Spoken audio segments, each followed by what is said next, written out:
सफल होगी तेरी आराधना।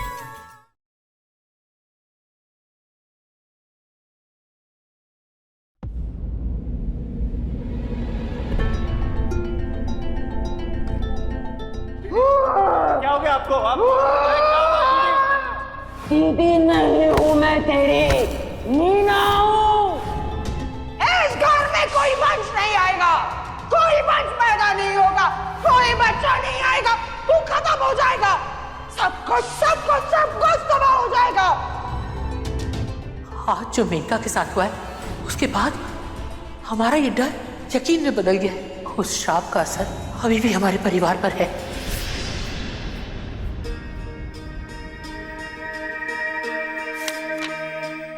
दीदी आपकी चाय।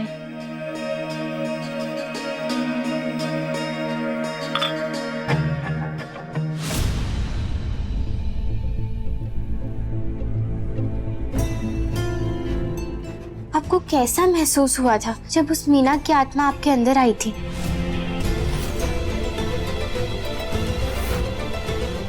कैसे सवाल पूछ रही हो तुम आराधना? सच में हमें कुछ भी याद नहीं है। इनफैक्ट जब मैं उसके बारे में सोचती हूँ ना तो खुद से नफरत होने लगी। मतलब हम ऐसा कैसे कर सकते हैं? लेकिन तुम इतने सारे सवाल हमसे क्यों पूछ रही हो? नहीं, आप जो सोच रही हैं वैसा कुछ नहीं है। दरअसल मैं गांव में पली बड़ी हूँ ना, तो मैंने इन सब चीजों को अपने सामने होते हुए देखा है, इसलिए मुझे पता है इन चीजों के बारे में। मेरे गांव में ना एक मंजू ताई हुआ करती थी और एक बार किसी आत्मा ने उन्हें अपने वश में कर लिया था। तब एक बाबा ने उस मंजू ताई के शरीर से उस आत्मा को निकाल कर उनकी जान बचा ली थी। मुझे एक बात समझ नहीं आ रही है कि उस मीना की आत्मा ने आपको ही अपने वश में क्यों किया? मतलब साहब जी की पत्नी होने के नाते वो मेरे अंदर या फिर देविका के अंदर भी तो आ सकती थी ना। और अगर वो बच्चे को नुकसान पहुंचाने की बात कर रही थी तो फिर वो हम लोगों के अंदर क्यों नहीं आई?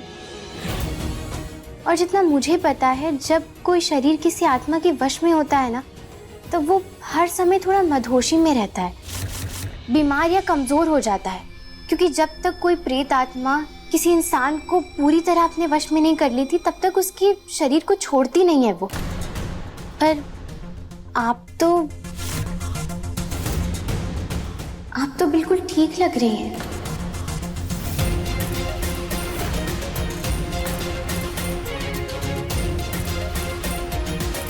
अब इस सवाल का जवाब तो हम नहीं दे सकते तुम्हें। हो सकता है कि मीना की आत्मा कोई संदेश देना चाहती हो माधव को, और ये संदेश देने के लिए उसने मेरे ही शरीर को चुना हो, क्योंकि उस भयानक काली रात को हम ही वो पहले शख्स थे जिसे माधव ने आकर वो सच बताया था। हाँ, शायद हो सकता है ऐसा। लेकिन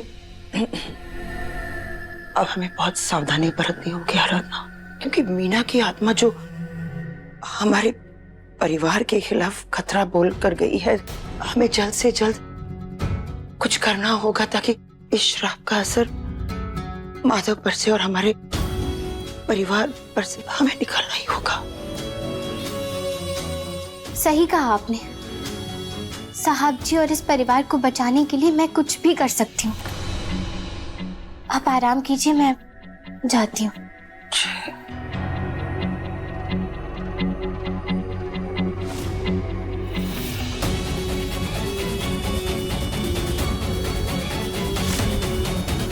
हमारे प्लान की असली रुकावट ना माधव है, ना दादी है, ना कोई और, बल्कि हमारे रास्ते का कांटा बनेगी ये लड़की आराधना। देविका ने इस लड़की को हल्के में लेने की बहुत बड़ी भूल की थी, लेकिन हम ये गलती कभी नहीं करेंगे। ये गांव की छोरी अच्छों का सामना करने की हिम्मत और ताकत रखती है। इस लड़की को कमजोर करने के लिए हमें कुछ न कुछ करना ही पड़ेगा।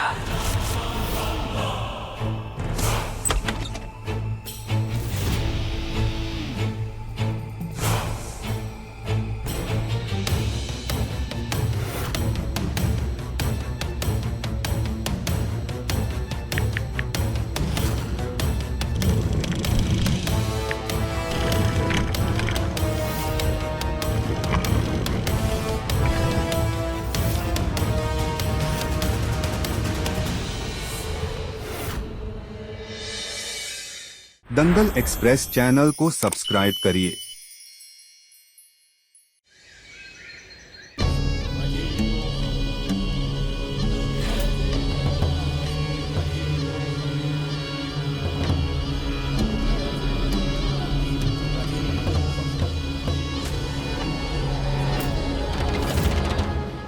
सब सुना हमने और अपनी दिव्य दृष्टि से आभास भी किया। ये सच है कि इस घर में एक आत्मा का प्रकोप है जो इस घर की बर्बादी का कारण होगा।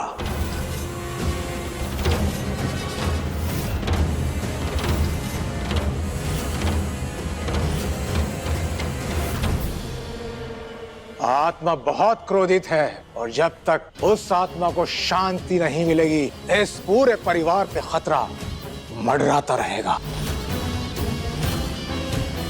खासकर माधव दास की बीवी और बच्चे पर।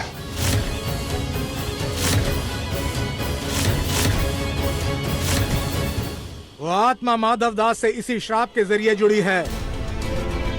उस आत्मा के साथ गलत हुआ है और ये श्राप माधव दास पर तब से असर करना शुरू किया है जब से इनका वंश आगे बढ़ने लगा है।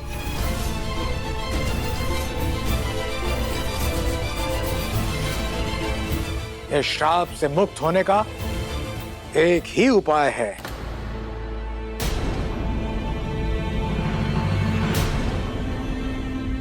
आप अपने वंश से अलग हो जाइए।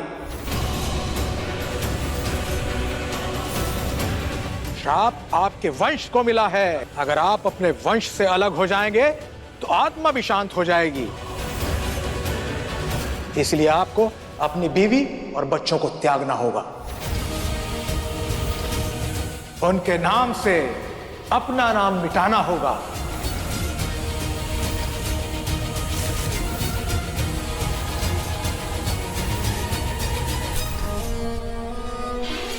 ये कैसे हो सकता है? विनायक मेरा बेटा है और मैं अपने बेटे से अलग कैसे हो सकता हूँ? अपनी बीवी से अलग कैसे हो सकता हूँ? नहीं, ये मुझे हरगिज मंजूर नहीं है। अगर ऐसा नहीं करोगे तो इस श्राप का असर तुम्हारे बीवी बच्चों को भुगतना पड़ेगा। इस घर के हर एक परिवार के सदस्य को भुगतना होगा।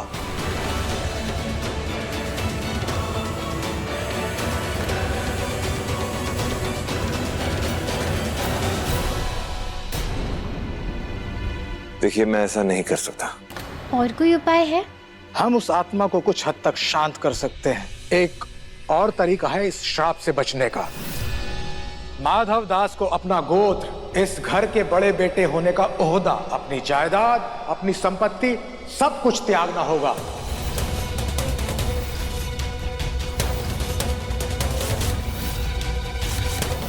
उन्हें एक यज्ञ के जरिए अपने खानदान से, अपने घर से, अपनी धन संपत्ति से अलग होना होगा।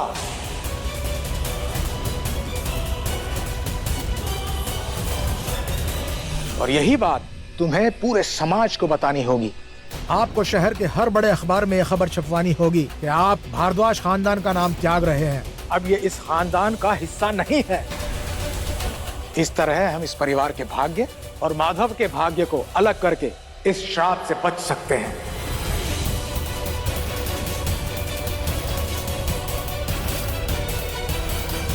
गुरुजी, ये आप क्या कह रहे हैं? आप तो हमारे परिवार के भरोसे से इतने साल से जुड़े हो और आपसे पहले आपके पिताजी। ऐसे कैसे हो सकता है कि माधव अपना नाम, अपनी पहचान, अपना खानदान सब कुछ त्याग दे?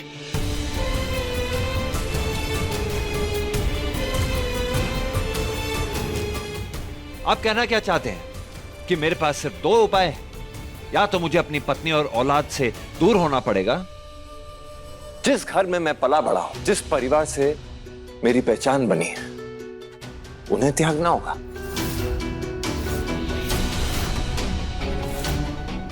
और अपने बेटे से उसके पिता का नाम छीन लूं, ये सब छोड़कर मैं जीऊंगा कैसे? अरे मरने के बाद अपने माँ बाप को क्या बोलूंगा मैं, क्या बताऊंगा उन्हें? घर का मुखिया होने के नाते एक मुखिया का फर्ज बनता है कि वो घर को जोड़ के रखे, अपने परिवार को जोड़ के रखे, ना कि सब कुछ बिखेर दे। ये जो बात कर रहे हैं ना आप, ये मुझे मंजूर नहीं है। ऐसा कुछ नहीं होने वाला, ऐसा कुछ नहीं करने वाला, ना मुझे इन बातों पे यकीन है। मैं अपना सब कुछ खो नहीं सकता। हाँ गुरुजी, ऐसा नहीं हो सकता। आप कोई और उपाय ढूंढिए ना।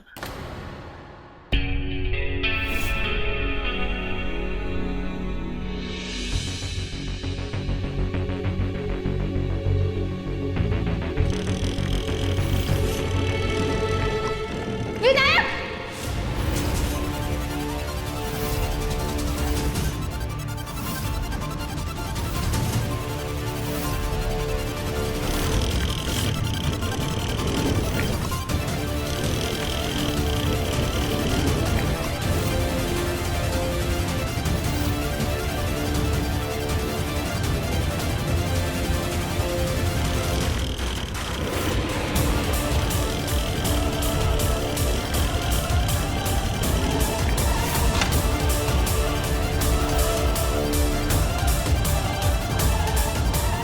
विनायक!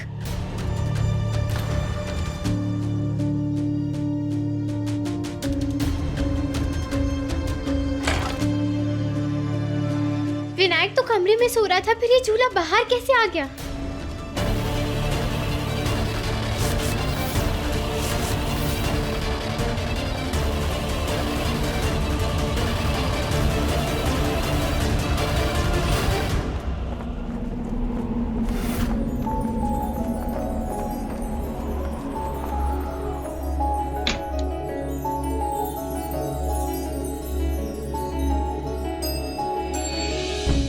रूम की विंडो खुली हुई है, शायद हवा के झोंके से आ गया होगा प्रेम बाहर।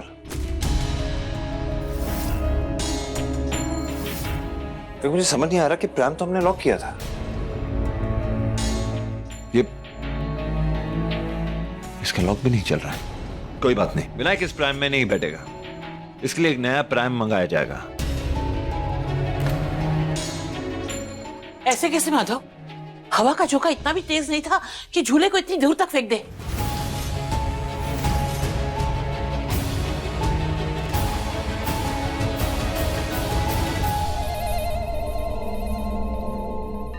एमडी, अगर विनायक की जान को खतरा है तो मेरे बच्चे के साथ क्या होगा? वो तो अभी इस दुनिया में आया भी नहीं है।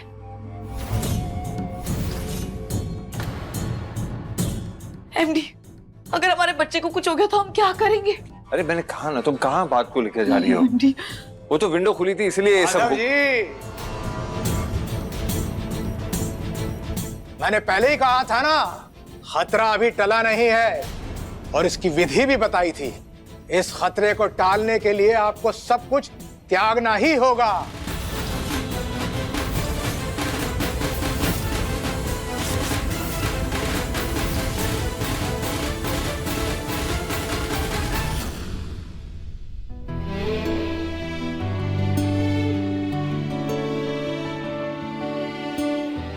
कुछ भी हो जाए, मैं एक पल के लिए भी विनायक को अकेला नहीं छोड़ूंगी।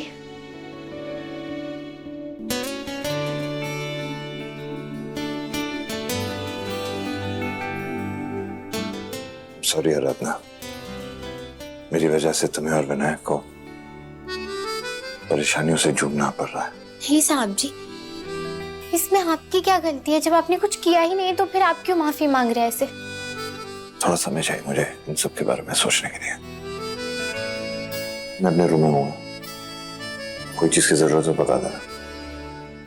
अपना और विनायक का ख्याल रखना।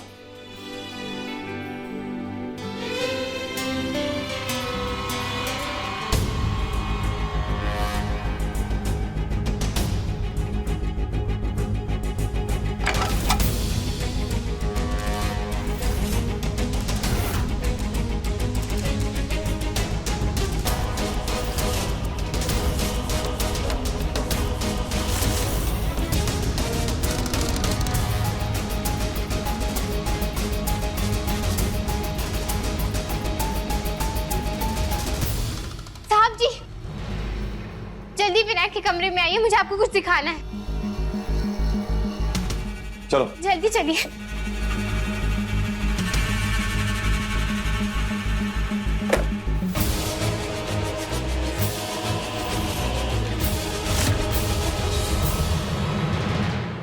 सब ठीक है?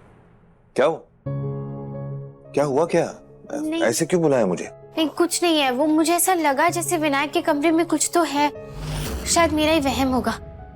आप जाइए ना।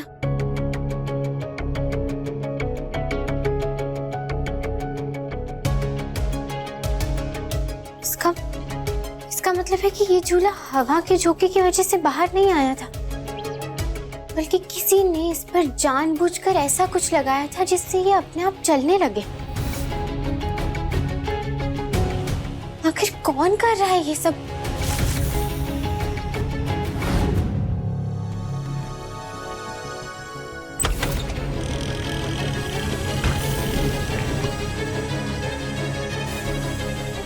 ये क्या बदतमीजी आराधना, तुम नॉक करके नहीं आ सकती हो क्या? बदतमीजी मैं नहीं, आप कर रही हो।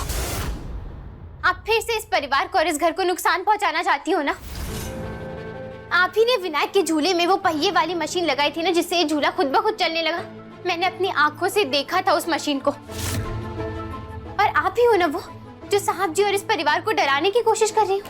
आखिर अब क्या चाहिए आपको? सब कुछ तो मिल गया है ना। वैसे भी आपकी इन हरकतों से तो आपको अभी पागल खाने या फिर जेल में होना चाहिए था। लेकिन अब जब इस घर में रह रही हो तो बस शांति से रहो ना। क्यों अपनी पुरानी हरकतों पर वापस उतर आई हो? क्या बकवास क्या कर रही हो तुम? हाँ, मैंने कुछ नहीं किया है। दंगल एक्सप्रेस चैनल को सब्सक्राइब करिए। हम आपके एहसानमंद हैं क्योंकि आपने हमारी मदद की। आप हमारे परिवार को कई सालों से जानते हैं और हमारी दादी भी आपकी हर बात पर यकीन करती है। अगर उस वक्त आप ये नहीं कहते कि उस श्राप का असर अभी भी है और उसे हटाने का वही एकमात्र तरीका है, तो हमारा परिवार कभी नहीं मानता। अब तो माधव को भी धीरे धीरे उस श्राप पर यकीन करना ही होगा। अगर आपको किसी भी चीज की जरूरत पड़े तो आप हमें बताएं, हम आपको दे देंगे। आज तुमने जो हमसे महापाप करवाया है उसके लिए हमें तुमसे कुछ नहीं चाहिए। यह गलत काम करके हमने अपनी विद्या को अपमानित किया है, वो भी सिर्फ इसलिए कि हम मुसीबत में थे। हमारी माँ की तबीयत खराब थी और आपने तब हमारी मदद की थी। हम तो तभी समझ गए थे कि तुम एक दिन सूद समेत इस एहसान का बदला हमसे जरूर लोगी। आज तुमने अपना रंग दिखा ही दिया। अब निकल जाओ यहां से, दोबारा यहां मत आना।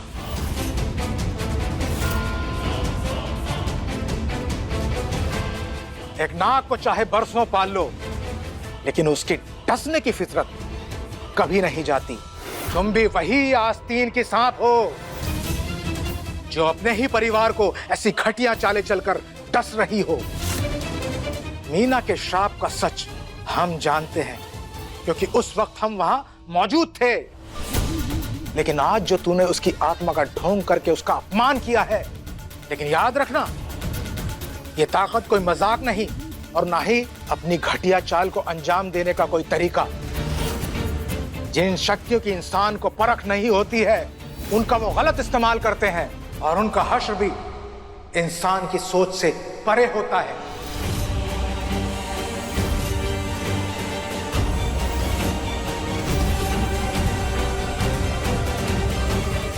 और ये प्राइम में कोई मशीन नहीं लगाई है मैंने। तुम होती कौन हो मुझसे ऐसे बात करने वाली? हाँ, अगर तुम भूल गई हो तो तुम्हें मैं अच्छे से याद दिला देती हूँ कि मैं एमडी की मंगेतर हूँ, उनके होने वाले बच्चे की माँ हूँ मैं, और उसी हक से इस घर में रह रही हूँ मैं। इनफैक्ट तुम्हें कोई हक नहीं है मुझ पर उंगली उठाने का, क्योंकि तुम यहाँ जबरदस्ती रह रही हो, मैं नहीं। क्या रिश्ता है तुम्हारा एमडी के साथ? हाँ, जिस बच्चे की तुम दुहाई देती रहती हो ना, उस बच्चे के अंदर ना तुम्हारा कोई वंश है ना तुम्हारा खून। तुम विनायक की माँ नहीं हो, सिर्फ एक किराए की कोख हो तुम।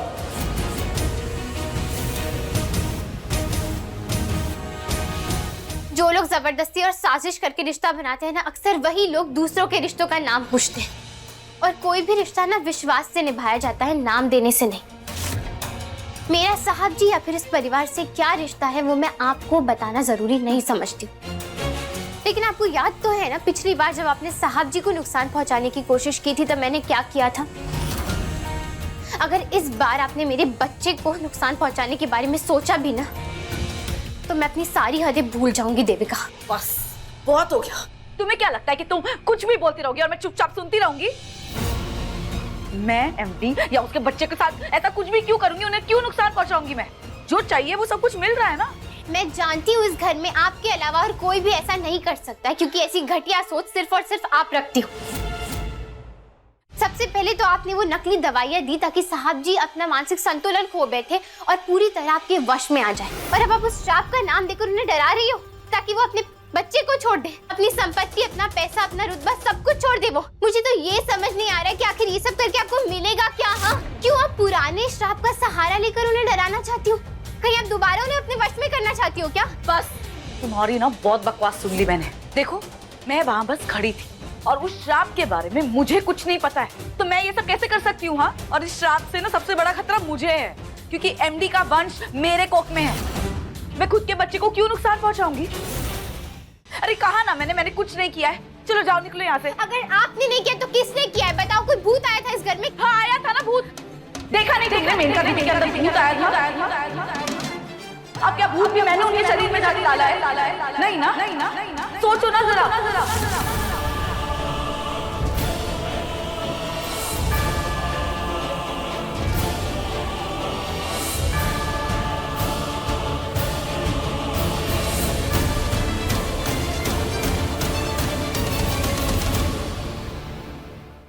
तुम्हें परेशान होने की कोई जरूरत नहीं है, हम अभी आते हैं। मेरा शक सही था। मेनका दीदी आज भी उस रात की तरह बिना किसी को कुछ बताए कहीं जा रही है, वो भी बिना ड्राइवर के।